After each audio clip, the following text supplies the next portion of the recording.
May buntag mga ka-farmers, nanapunta diri sa ato ang farm no, demo farm na to, diri sa Swisids.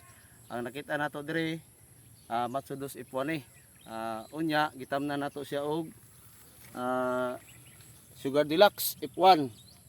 Sa ingani nga pamaagi nga technology mga ka-farmers, pag mabunga ng mais, na po'y mosunod nato nga intercrop nato na Sugar Deluxe F1, watermelon na siya. Ang aning pamaagi, walay putol ang imong harvest, unya dili pa kayo masagbutan ang ato ang maisan.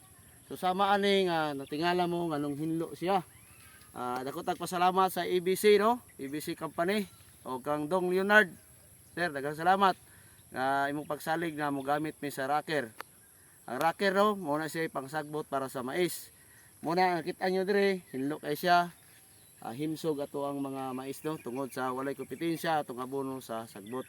Kung mga imoy pangutana unsa ang igo sa rocker, na sample diri oh. Kani, muni ang igo sa rocker. 400 EC.